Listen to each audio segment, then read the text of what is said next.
Well, hello everyone. I hope you're doing well, and welcome back to this new installment in a series of video presentations introducing some of the readings that we'll be completing from now until the end of the semester. In this presentation, I want to talk a little bit about the Garden of Forking Paths, and I want to talk about it under two headings, and I'll make two videos about this. In the second video, I'll talk about the key philosophical theme in the Garden of Forking Paths, the question of time. In this presentation, I want to give you a little bit of background information about the Garden of Forking Paths, try to situate it within its context, and give you some things that you ought to be thinking about as you're reading the story. So a little bit about the publication history of the Garden of Forking Paths. The Garden of Forking Paths was published in 1941 in Spanish, and it quickly became one of Borges's most popular stories. Not his best story, I think, but one of his most popular stories. This was partly to do with the fact that it was the title story in the 1941 publication I just mentioned.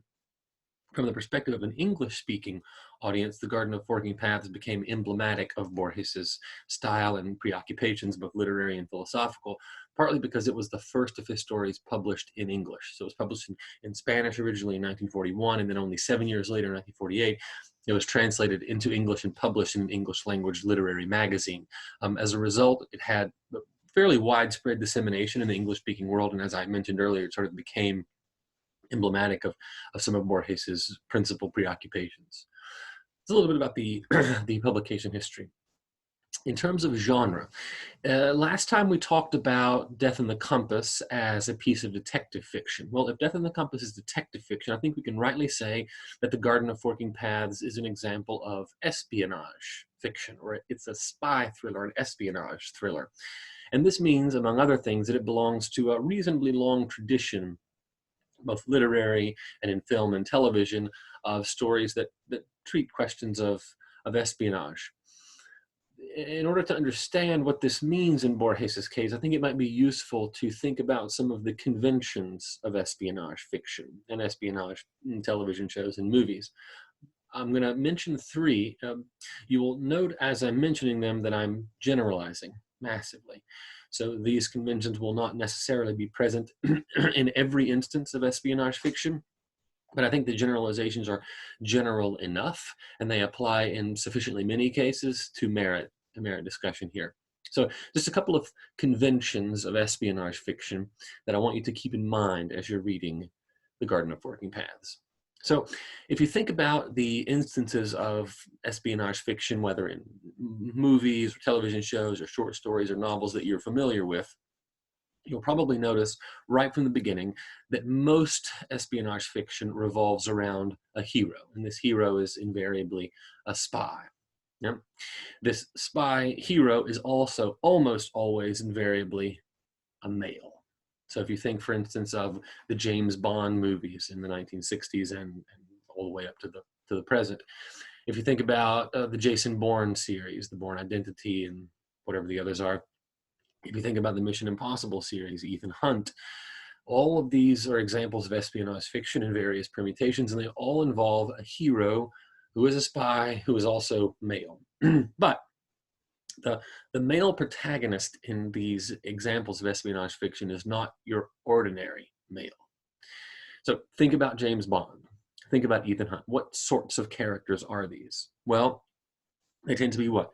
They tend to be sort of rugged, powerful, the object of a certain kind of sexual attraction, especially in the case of James Bond.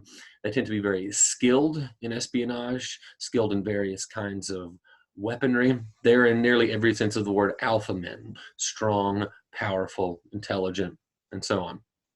This is a convention of espionage fiction, not of all espionage fiction, but of certainly of its most popular instantiations. The second convention that's probably worth keeping in mind is that the plot of most examples of espionage fiction, the plot of most spy thrillers, depends on a mission. That is to say, the male protagonist of the sort that I was describing earlier is presented early in the plot with a mission.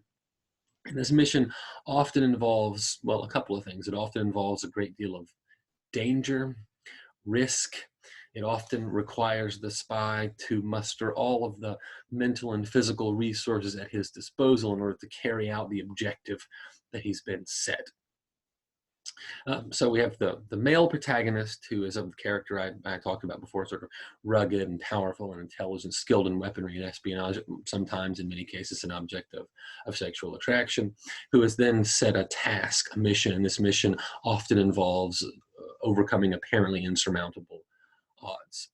The third convention that it might be useful to keep in mind has to do with morality. This is not always the case. There are examples, in fact, many good examples of espionage fiction that deal with the moral ambiguities and moral complexities of espionage. And I'm thinking here particularly of novels like, like John le Carré's Tinker Tailor Soldier Spy, or Graham Greene's novel Our Man in Havana.